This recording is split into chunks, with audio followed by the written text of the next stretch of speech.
Ce shiur est dédié à l'Ilum Nishama, l'élévation de l'âme de Georgette Bat Semana Ben Senior Zichona Livracha.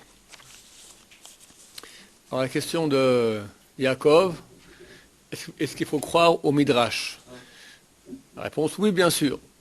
Mais, répond Yaakov, oui, mais les Midrash, un qui dit comme ci, un qui dit comme ça, comment comprendre cela? Yonatan rétorque que le Ramban Nachmani dit qu'il ne faut pas croire au Midrash. Ah, pourquoi c'est écrit? Réponse. Le Midrash, comme son nom l'indique, Midrash. Midrash, ça veut dire c'est le sens allégorique. Tu as le pshat, le sens simple. Le Midrash. Midrash, ça parle de, moi j'appellerais comme ça, des réalités parallèles. Ça veut dire, je prends maintenant Yaakov. Qui est Yaakov? Prends un exemple, laisse tomber Yaakov. Moshe Rabbeinu. Maintenant, il y a la paracha. Moshe Rabbeinu, en train de sortir le peuple juif d'Égypte. Pharaon. Combien mesurait Moshe Rabbeinu? Hein, dit le Midrash. 10 amot. 10 amot, c'est environ 5 mètres. Une coudée, c'est 49 cm, un peu moins de 5 mètres. Et Pharaon? Une amas, un demi-mètre. Comme ça. C'est lui qui fait tout ce petit gnome là, c'est lui qui fait tout le balagan qui énerve tout le monde. Mais Moshe Rabbeinu vient, il met le pied dessus, boum, d'accord, il le shoot.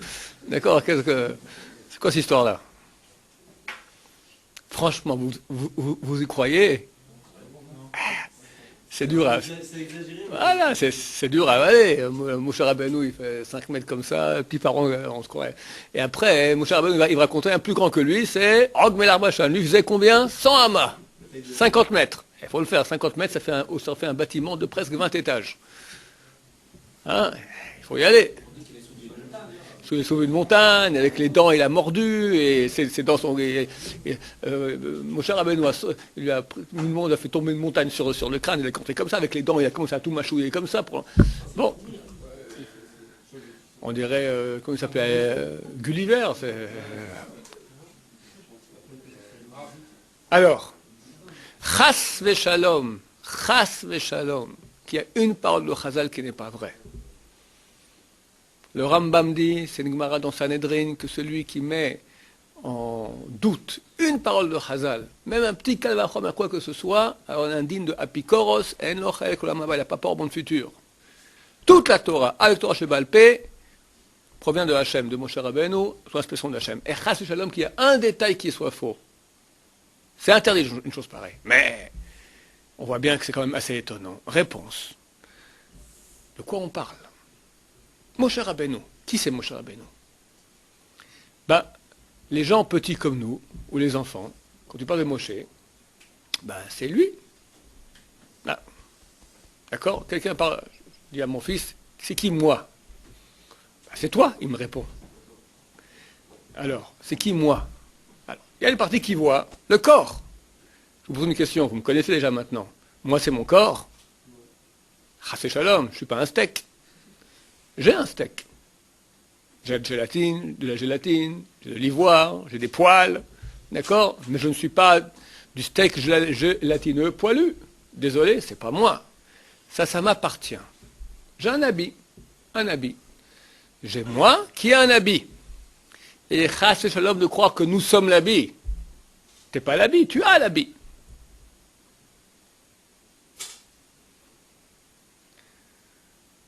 Quand la Torah parle maintenant de Moshe Rabbeinu, elle parle de l'habit ou elle parle de Moshe? Elle parle de Moshe, pas de l'habit de Moshe. Hachem, il a... Si moi maintenant, quand quelqu'un me parle, je lui dis, écoute, comprends, je ne suis pas un steak. À plus haute raison, quand Hachem parle de quelqu'un, il ne parle pas du steak. Les cannibales parlent du steak quand ils voient quelqu'un, d'accord? Un chien regarde Einstein. Il voit un morceau de viande. Mon fils, il voit Einstein, il voit un monsieur barbu. Un astrophysicien, il voit Einstein.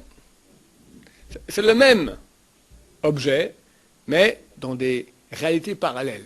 Un le voit en tant que steak, l'un le voit en tant que monsieur barbu, là on voit que un astrophysicien calé.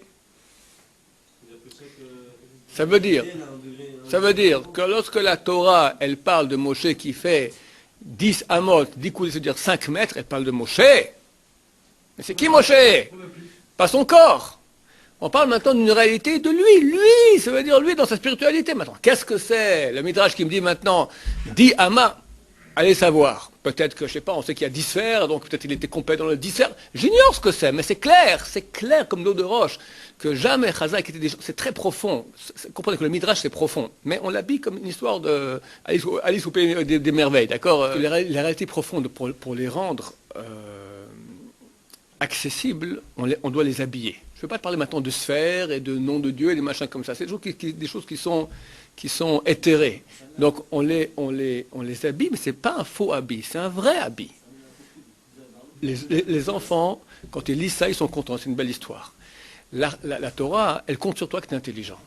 C'est ça, la Torah, elle peut, un même texte qu'un enfant de 5 ans peut lire, et un de 100 ans, pas un enfant, un sage de 100 ans peut aussi y voir, parce que la Torah, elle parle à la fois des choses les plus profondes qu'il y a, et à la fois des choses les plus simples qu'il puisse y avoir. Le Midrash, quelque part, il te prend un aspect, l'aspect le plus profond, mais il te donne aussi en habit que si tu réfléchis un peu, c'est des grands secrets. Un secret, on ne dévoile pas comme ça. Le Midrash, des fois, il y a des versets qu'on ne comprendra que par le Midrash. Par exemple, j'ai parlé de cet exemple souvent. Le paracha, il y a une semaine. C'est marqué, comme Melech Hadash lo yada et Yosef. C'est levé un nouveau roi qui ne connaissait pas Yosef. Rouven, Rav et Shmuel. Rav dit un nouveau roi. Il est mort le premier, c'est un deuxième qui est venu. Le Shmuel dit non. C'est le même, mais il a fait comme s'il ne connaissait plus Yosef. Alors maintenant, je pose des questions. Ok, vous êtes très sympas, les rabbanim, l'arabe et Shmuel, mais dans la réalité, qu'est-ce qu'il y avait? Il est mort ou c'est le même il a oublié? Il y a eu une réalité, il n'y a pas eu deux histoires. Alors, c'est le roi qui est mort, ou c'est un nouveau roi, ou c'est le même roi qui a changé d'avis? Un type pas intelligent, il va dire, Chazal, il ne sait pas ce qu'il a dit comme ça, mais il ne sait pas ce qui s'est passé. Ben non, c'est clair que les deux sont vrais. Les deux sont vrais. Comment les deux sont vrais? Alors, quand on parle d'un roi, de qui je parle de nouveau? De son corps. La Torah n'a que faire, comprenez bien, la Torah est profonde, elle ne parle pas des corps, presque pas, d'accord? Qu'est-ce qui s'est passé? Je racontais souvent.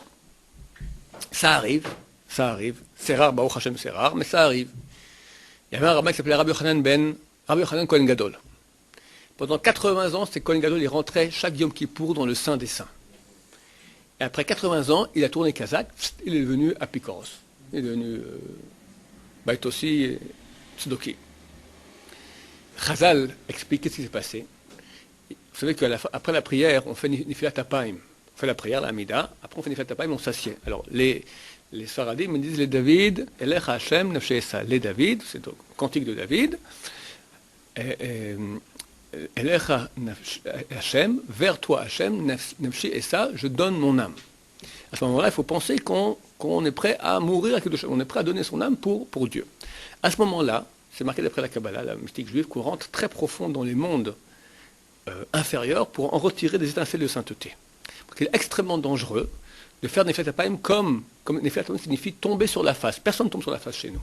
Les Ashkenazim, eux, ils tombent sur leur face, mais ils le font ici, là, pas là. C'est marqué, c'est très dangereux de faire ça là-dessus, parce que dans le corps aussi, ton corps correspond à des choses. Quand tu descends au niveau des mains, tu descends à un niveau qui est très très, très bas. On dit que une fois Rabbi Yochanan Kohen Gadol, il a fait Nefillat Apayim trop bas, il descend très très bas, dans les forces du mal là-bas, pour retirer des étincelles de sainteté, et puis il a été attrapé, clac, par les forces du mal, et ils ont fait monter à la place une autre âme. Le même bonhomme, la même tête, la même barbe blanche. C'est plus lui, c'est un autre. Et il est pris là-bas, son âme était prise par les forces. Oui, il laisse faire ça des fois. Alors, c'est ce qui se passe. Je peux expliquer comme ça l'histoire des deux rois, Rav et Shmuel. Les deux ont raison, mais ils parlent dans des réalités parallèles. Au niveau du corps, le même corps est resté. Simplement, il a changé d'avis. Il avait une politique maintenant pro-juive, il est devenu antisémite. Qu'est-ce qui s'est passé? Schlac, tout à coup, le sitrachra, le côté négatif est rentré en lui. Tac, l'âme de sainteté, ils l'ont balancé. On met à la place l'âme de paro, ça veut dire l'âme du côté négatif. C'est pas il parle de niveaux différents. Pas, Pas plus. Non, les deux sont d'accord. Les deux, chacun des rabbins. Le Gaon de Vilna, il a dit, je crois que tu as une marloquette dans la Gemara. Il n'y a jamais de marloquette. Il n'y a pas jamais de discussion. Les deux sont vrais. Simplement, ils parlent de points de vue différents. Parce qu'on te dit la réalité. La réalité n'est pas une chose qui est... c'est pas linéaire, c'est pas simple. Dans une réalité, tu prends un être humain. Il y a plusieurs façons de le voir. Il ce qu'il pense, il y a ce qu'il veut, il y a ce qu'il pense, il y a ce qu'il ressent, il y a comment ça fonctionne, il y a les intestins. D'accord, c'est toute la même chose. De quoi tu parles? On dit qu'il y a 10 sphères. Par rapport aux sphères, c'est certain que tu as des points de vue différents de la réalité. C'est pour ça que très souvent tu verras des rabbins qui ont des noms qui correspondent. Rav Chizda, c'est Chesed. Rav Sheshat, c'est Yesod. Chaque rabbin, il a des noms, tout correspond à des choses. Alors, nous, on est petits, on étudie comme ça au niveau du... Pardon? Je sais pas l'exemple, ils sont pas de la même chose. Pourquoi ils disent comme ça, ils disent la même chose? Au niveau du sens simple, il y a le marloquette. Au niveau de la réalité vraie des choses, complexes, tous les édifices, depuis en haut jusqu'en bas, ils disent tous la même chose, parce que personne ne peut se tromper. Tout le monde a raison. Mais, simplement, tu peux comprendre, c'est comme en astrophysique, d'accord? On te dit maintenant, ici, dans le monde non-terre, deux parallèles ne peuvent jamais se rejoindre. Un clin d'œil, oui, c'est vrai ici, mais si pour maintenant dans l'infini, elles se rejoignent. Ah, comment ça se fait? Ça se fait, parce qu'on parle de réalités différentes. Tu peux comprendre ça? Dans le sens simple. Alors, moi, je te donne un exemple. C'est un exemple que moi, je pense dans le cadre des rois. Mais dans chaque midrash, tu peux rechercher et trouver maintenant le vrai sens. Alors, le sens simple, c'est quoi? Tu parles des corps. Je pense qu'au niveau des corps, il n'est pas mort. Il est resté. Parce qu'il y a un avis qui dit qu'il est resté. Tu dis l'autre, mais il est resté, il a changé d'avis. L'autre me dit, mais il est mort. Qui est mort? Ça veut dire, son âme, elle est partie. Et c'est très logique de comprendre. Parce que la Torah, elle parle de Paro, elle ne parle pas de son corps. Elle parle de son âme. C'est sur le sens simple qui sont... Le sens simple ne dit rien. Le sens simple, il y a un nouveau roi. Nouveau. Que signifie nouveau? Ça dépend. Si tu veux au niveau du corps, c'est le même. Ça peut changer d'avis. Tu veux au niveau des âmes, c'est un nouveau. C'est pas le même. Les deux sont vrais. Les deux peuvent rentrer dans le mot nouveau. Vous savez que c'est lié au niveau du commentateur. Il y en a un qui voit plus loin et qui voit les choses plus en profondeur. Appelle-le comme tu veux, loin, profond, ce que tu veux. Appelle-le comme tu veux. Enfin, ils sont en requête, c'est une sorte de niveau. Il y en a un qui voit plus loin les choses.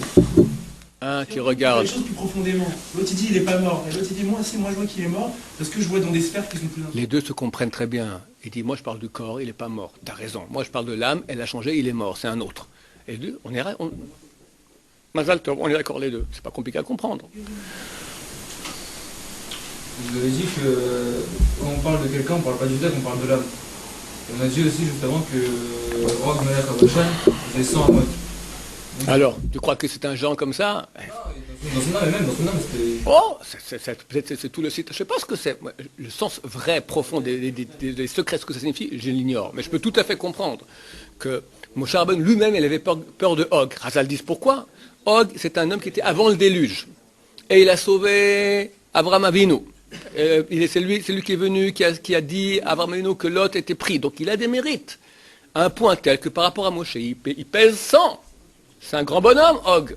Grand bonhomme. Quand je dis quelqu'un de grand, c'est un grand rabbin. Tu le vois? C'est le Rav Steinman. C'est un des plus grands rabbins de la génération. Je l'ai vu, Moshe Shabbat, il est comme ça. Ah, comment vous dire qu'il est grand? Il est comme ça. De quoi je parle? Vous-même comprenez ce que je veux dire. Donc, quand le Midrash, il parle intelligemment. Tu peux comprendre qu'on dit qu'un grand rabbin, un petit gosse, il dit grand, il est grand. Non, ça va, ouvre la tête un peu, faut pas... Ken. Le principe du marloquette, c'est-à-dire qu'il y en a un des deux qui débat sur le sens simple, et l'autre qui débat sur une notion plus haute. Oui. Ils sont d'accord, mais ils ne parlent pas de la même chose. Absolument. Absolument. Ça rejoint une question qu'on m'a posée dernièrement. Sur les marlocotes, comment ça se fait qu'il y a des marlocotes, des discussions entre les rabbins? Moshe Rabbeinu, lui, il reçoit toute la Torah, d'accord? Il transmet ça aux sages. Il n'y a pas de marloquette. La première marloquette commence Beth Lama et Beth Hillel. Et après, ça va aujourd'hui, tu n'as pas un, deux rabbins qui sont d'accord sur tous les avis, d'accord? C'est des millions de discussions. Alors, je ne comprends pas. Moshe Rabbeinu, il a reçu une Torah, pas 40 000 Torah. Réponse. Moshe Rabbeinu, lui, il englobe tout. Il englobe tout. C'est la grosse tête, d'accord? Il reçoit toute la Torah. Et il est capable, dans sa grandeur, de voir tous les points de vue à la fois. Donc, tous sont vrais. Maintenant, lui te dira les choses de façon... Il ne va pas dire maintenant, dans la discussion, lui a raison ou lui a tort. Les deux sont vrais. On peut comprendre même au niveau de la halakha. Il se peut que dans Moshe Rabbeinu, Et celui qui se commet Shamaï, ça allait. Celui qui se commet Hillel, ça allait aussi. Ça allait, il n'y a aucun problème. Avec le temps, vu que la grandeur d'âme, elle diminue, alors on rentre plus dans le détail. Et dès qu'on est dans le détail, déjà, alors ça devient beaucoup, c'est comme un arbre, d'accord? C'est comme la création d'un enfant.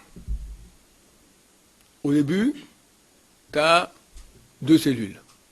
Après 4, 8, très rapidement, tu arrives à un petit embryon minuscule. On voit presque rien. Il n'y a ni cœur, ni rein, ni yeux, ni bouche. Tu prends au bout de 9 mois, il est complet. Alors je ne comprends pas. Toutes ces choses-là, tout ce qui fait l'être humain au niveau physique, les premiers jours du fœtus, d'accord? Ils sont où toutes ces choses-là? Parce que si on regarde au microscope, on ne voit rien. On voit les mêmes cellules. Il y a un potentiel, tout est là-dedans. Mon cher Rabbeinu, c'est le potentiel. C'est très grand. Il tient en lui tout. À mesure qu'on avance dans l'histoire, on va dans le détail. Dans le détail, un va par là, et on commence maintenant à parler marloquette. Maintenant, comment on va faire? On fera comme un avis. Ça ne veut pas dire que l'autre est faux, l'autre existe, simplement dans la configuration actuelle, comme on doit faire, c'est comme ça. Mais à la base, les deux sont vrais. Les deux sont vrais. On doit faire actuellement comme ça. Actuellement, on est en Galoute, on fait comme Beth Hillel. Viendra Mashiach, on fera comme Beth Shammai.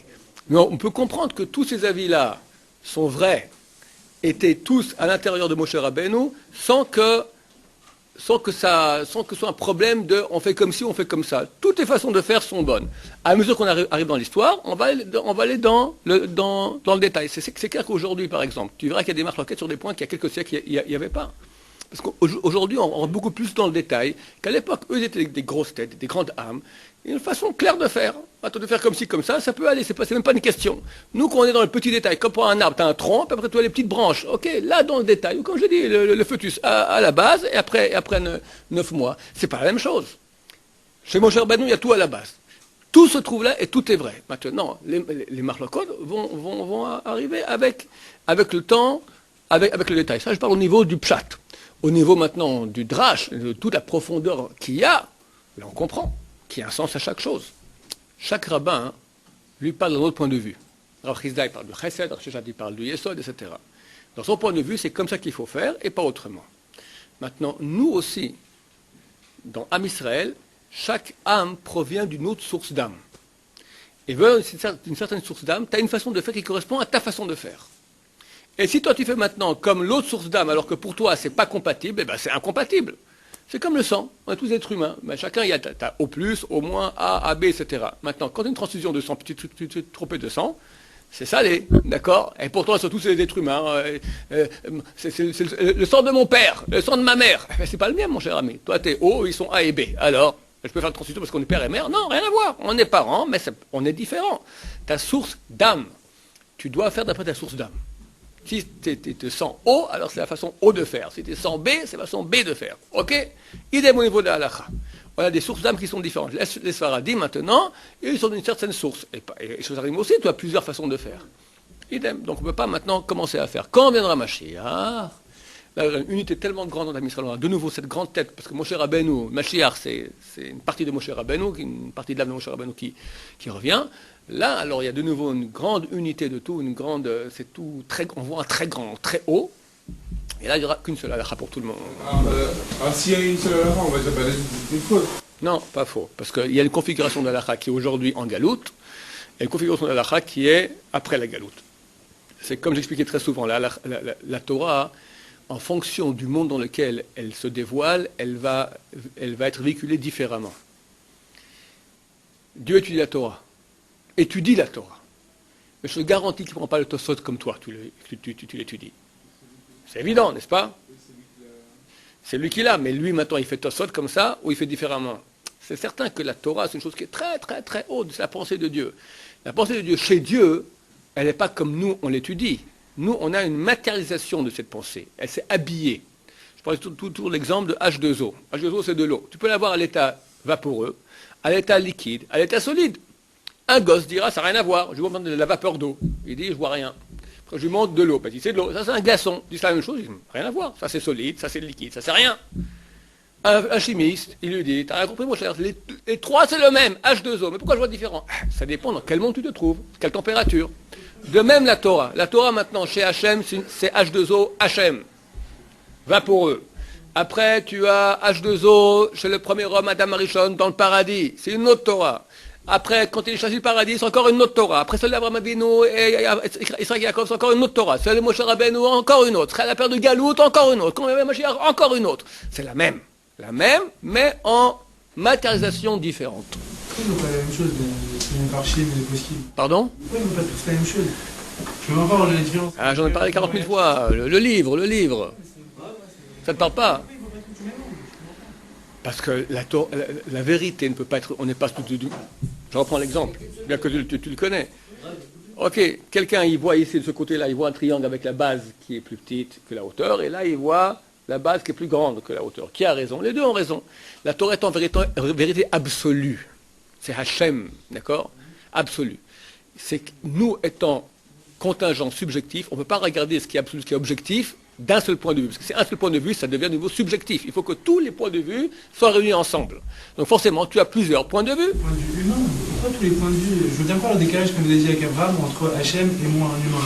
On est tous humains, on est tous des posquiers. Ouais, mais humain, on vient de sources différentes. D'abord, même dans l'humain, tu auras le sens simple, tu auras le midrash, tu auras le remède, tu auras le sod, de façon différentes lectures qui correspondent à d'autres parties de l'humain. Tu comprends? Tu as aussi plusieurs parties en toi, Nefesh, Ruach, Neshama. Tu as une étude du Nefesh, c'est le Mikra. Ruach, on explique Mishnah. Gemara, je crois aussi dans le Ruach, d'accord? Après Neshama, on parle des Sodot de la Torah, etc. Tu as des niveaux différents de toi. Quelqu'un ne peut pas tout... Regarde, toi-même ici, quelqu'un ne peut pas vivre que manger la même nourriture sans cesse. Il y a besoin de varier. Il faut des glucides, des lipides, des protides, d'accord? Idem aussi en Torah. Et fais de la Gemara toute la journée. Tu pètes un câble. Il te faut un peu de fromage, un peu de halakha, un peu de moussard. Tu as besoin de ça, parce que ça correspond à des besoins de ton âme. Donc tu comprends que dans ton âme, tu as plusieurs degrés, tu peux comprendre. Demain maintenant, aussi au niveau de Am Israël, tu as plusieurs personnes, plusieurs points de vue de la même réalité. La réalité qui est objective, qui est Hachem, d'accord, la divinité, elle éclate en plusieurs parties. Nous, on est des parties de la Shrina. On est des parties de la Shrina. La Shrina, maintenant, elle vient sur Terre, elle éclate en plusieurs parties. Chacun, il a un point de vue différent. Il regarde le même objet, la même Torah, mais de son point de vue, ça se fait autrement. Moi, je peux pas être sévère sur un procès avec Hachem. Non. Il a une soudaine différente. Ça dépend pourquoi, des fois oui, des fois non. Et c'est pas tout ce que tu dis qui est contraire à lui. Il y a des choses qu'on est d'accord les deux, parce que de ton point de vue, de mon point de vue, on va, regarde, les deux disent c'est rouge, ouais, c'est rouge des deux côtés. Ça va, on est d'accord. Mais la base, et ça, irrémédiablement, on n'est pas d'accord. C'est un livre, on est tous d'accord que c'est un livre, d'accord? Est-ce qu'il a maintenant des pages jaunes ou des pages vertes? Elles sont jaunes, tout le monde est d'accord. Ça, de tous les points de vue, on peut voir, d'accord? Des fois, il y en a, lui d'accord, lui d'accord, lui il n'est pas d'accord. Il dit comme c'est noir ici, non, là c'est jaune. Après, quand monsieur va venir, il y aura une seule... On verra tout à la fois. Hein, c'est beau. Mais comment Mashiach vient, mon cher ami? Mais tu sais qu'est-ce qui se passe? C'est Dieu sur terre. Une lumière, c'est marqué les enfants, ils auront la prophétie, ils parleront avec Dieu, ils verront Dieu. On rigolera de tout, on n'est pas d'accord, C'était tout la même chose. Mais on avait des points de vue différents, mais c'était tout la même chose, on comprend. Oui. Dieu, il a fallu qu'il amène l'obscurité sur le terre avec les Grecs, qu'il amène plus Marc Octobre. On n'a pas pu faire ça normalement, sans avoir rassemblé l'obscurité. C'est quoi normalement? Hein? Bah il a fait comme ça. Il a fait du mal à ses enfants pour pouvoir trouver des marques. Non, il n'a pas fait de mal. Regarde, plus il y a l'obscurité, plus la lumière que tu fais, elle est claire. Quand on vit dans un monde où Dieu, c'est à peu près ça le sens profond du péché original. Le premier homme, pourquoi le péché originel? Pourquoi le premier homme, il goûte du fruit interdit, contrairement à l'ordre de Dieu? Alors qu'il était d'un degré énorme. Il dit, moi maintenant servir Dieu d'où je suis, c'est facile. Je vais aller dans l'obscurité. De là-bas servir Hachem, ça fait un plus grand, c'est beaucoup plus grand. Une bougie en plein jour, dit la Gemara, elle ne sert à rien. Une bougie dans la nuit, elle est claire. Nous, Dieu a voulu, et nous voulons avec lui, aller dans l'obscurité et de là-bas le servir. Qu'est-ce qui est plus beau? Hein? Il n'a pas été puni, le premier homme, Yachon. Une conséquence de son acte. Il a voulu obscurité, il a eu obscurité, c'est tout, ouais. Il n'a pas été puni. Pour la mort. Hein? C'est ça. La mort, c'est le tikkun, parce qu'on aurait pu croire que s'il restait vivant, alors il restait dans une situation où on ne pouvait jamais réintégrer la lumière, l'état où il était. Il restait dans le monde d'obscurité toujours. Il fallait bien un beau jour remonter de cette obscurité. Donc il y a la mort. C'est le tikkun de la mort. C'est un peu un kouzoub, sans pas aucun. Soit il descend dans le nucléaire, c'est soit il reste, soit il éclaire. Parce que si tu ne réussis pas, tu réussiras par les souffrances. C'est-à-dire que tout le monde sera sauvé de... Absolument. À la fin, tout le monde est sauvé. Ou bien, ou bêtement. Intelligent, parce que tu as compris, tu avances. Dans l'obscurité avec ta bougie, es un soldat de Dieu et tu mets la lumière, et bravo. Ou non, tu suis dans l'obscurité, tu éteins ta lumière dans l'obscurité, mais Dieu t'a pas oublié, mon cher ami, il va avec toi, il te ramènera de gré ou de force. Et voilà. Et voilà. Je te pose des questions. Personne ne veut les souffrances. Mais quelqu'un est à Auschwitz. Et il économise un peu de son beurre, comme il faisait à l'époque, pour le soir allumer des bougies de Hanouka. C'est un kiddush Hashem? Du beurre, c'est de la graisse. C'est un kiddush Hashem? Et nous, on achète notre petite bougie, ok, t'es sympa, d'accord. C'est incomparable. Alors quoi, on veut Auschwitz? On ne veut pas Auschwitz. Mais si déjà il y a, là le kiddush Hashem, Ken. J'ai dit, on ne veut pas, mais si déjà ça arrive. Non, je veux pas, on ne veut pas l'obscurité. Mais il faut comprendre que lorsque Dieu la veut, et que je dis que nous la voulons, c'est-à-dire nous au niveau de notre âme, tout le plan d'Israël, etc., il y a beaucoup plus. Dieu, il a créé ce monde qui s'appelle Olam, vient de la racine Ne'elam, caché. Il était bien là-haut. Et nous, nos âmes étaient bien là-haut. Pourquoi on est venu ici? Pourquoi on est dans un monde qui est caché? Parce que tout le but, c'est Kiddush Hashem. Il y a beaucoup plus de grandeur à notre service de Dieu lorsqu'on le fait dans l'obscurité que dans la lumière. Je vais te dire quelque chose. Bézard Hashem, tu vas te marier un beau jour, tu seras fou amoureux de ta femme. D'accord? Maintenant, tu la verras tous les jours. Tu sens l'amour? Tu sens l'amour. Et quand elle part une semaine, tu deviens fou. Et tu te rends compte à quel point tu l'aimes. Tout Shirachirim, regarde, c'est quoi? Une histoire d'amour. Mon amant, il est parti, il va revenir, je l'ai raté, et jamais ils seront ensemble. Allez, un moment, Mazal Tov, on s'est retrouvés, qu'est-ce qu'on est heureux? Non, jamais. On parle Olam Hazé. Olam Hazé, on est en recherche de Dieu, on est en quête. C'est ça, Olam Hazé. C'est un endroit où Dieu est caché. Mais c'est l'endroit, le seul endroit où tu peux témoigner ton amour à Dieu. Tu peux grandir. J'ai pas compris. Dieu lui a donné un certain job à faire, et le premier homme a voulu plus. C'est un péché, parce que regarde comment on galère depuis 6000 ans. Non, ça c'est la réalité. Le premier homme, une fois qu'il a péché, son âme, le monde a changé. C'est un monde de lumière, c'est un monde de matière concrète, où le mal est le boss du monde. Donc du moment que tu rentres dans un monde où le mal est le boss du monde, tu as tout. Tu as les Grecs, tu as les Perses, tu as Ahmadinejad, tu as Hitler, tu as Torquemada, tu as les anti-religieux israéliens, tu as tout ce que tu veux, d'accord? Toutes les ordures du monde, tu as. Dans le monde du mal. Vous avez l'époque messianique qui viendra très bientôt, Bézrat Hashem. Il nous reste encore 2-3 minutes, oui. Est-ce qu'on peut voir tout ça? Bien sûr. Au futur ou au passé? Non, on voit comment ça s'est passé, genre. Ouais, je pense que oui. On fait une vidéo. Ouais, une vidéo comme ça. Ouais, terrible. En public, on l'a fait. Ah non, peut-être. Si, en public, comment t'as magouillé, comment t'as menti, comment t'as truc, Hein? Depuis la création du monde, genre, depuis la dernière Ouais, on verra. Mais le tien aussi, on verra. C'est super bisaïon. Alors, c'est ça, C'est le tikkun. Nous, on n'a pas le droit de faire bouche. Nous, on n'a pas le droit de faire bouche à quelqu'un d'autre, de faire honte à quelqu'un. Mais maintenant, quand il arrive dans le monde du Hémet, il n'y a plus de jeu avec Dieu. Dieu, il voit, tu sais, voilà. Ok, Dieu il sait, Mais c'est pas Dieu, il sait, voilà. On est dans le monde vérité. Le monde vérité, c'est un monde. C'est pas Hachem tout seul. Le monde entier, il est là. Et tout le monde rigole bien. On peut faire tchouva, Oui. On a dit un truc que c'est un fait, voilà, on va tous d'un angle différent là, toi. Donc c'est un fait, on peut pas les comprendre. Chacun est différent, donc Il y a des raisons. parce qu'on parle maintenant d'absolu. Comment expliquer cela? La raison. La raison pour laquelle on voit tous d'un point de vue différent. Si la vérité de la Torah n'est pas la vérité, elle ne serait pas absolue, elle serait humaine, on pourrait tous être d'accord. Mais vu qu'elle est absolue, et qu'aucun être humain ne peut en lui voir l'absolu, parce que l'absolu est absolu, et l'homme, il est contingent, il est petit, il voit que d'un point de vue très petit, subjectif.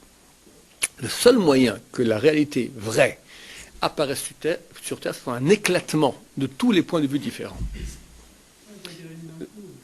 Parce que tu ne peux pas avoir Hachem dans ce monde. Comprends. Absolu, c'est quelque chose qui... Il y a une notion en philo qui s'appelle l'altérité. Du mot alter en latin qui signifie autre. Ça veut dire que l'absolu, Hachem, l'infini, la vérité absolue, elle est autre pour moi. Elle est tout à fait incompréhensible, inappréhendable, insaisissable, impossible. Je suis dans le monde fini. Comment je peux comprendre l'infini? Je suis subjectif. Comment je peux comprendre l'objectif? Je suis contingent. Comment je peux voir l'absolu? Impossible. Hachem, Ishlir, Emet, Arza. Dieu a jeté la vérité sur terre. Il veut qu'il y ait l'absolu aussi ici. Attends, elle ne peut pas venir dans sa forme entière et nous on la voit. Impossible. Qu'est-ce qui se passe? Elle éclate. Parce qu'elle est absolue, elle est infinie. Donc c'est même un miracle qu'on puisse avoir avec les points de vue, et que ça suffit, on n'est que 600 000 âmes, d'accord. On dit que chaque juif, il a une lame dans la torse. Ça veut dire que chacun, il a son point de vue. Chacun, il a son point de vue. Et il est le seul à l'avoir. Le seul à l'avoir. Et tous ensemble, alors, réunissent en absolu. Oui, ça va. Elle continue encore d'éclater, c'est l'infini. Ouais. Ouais, elle éclate encore jusqu'à la fin. Baruch Adonai, le monde va, mais...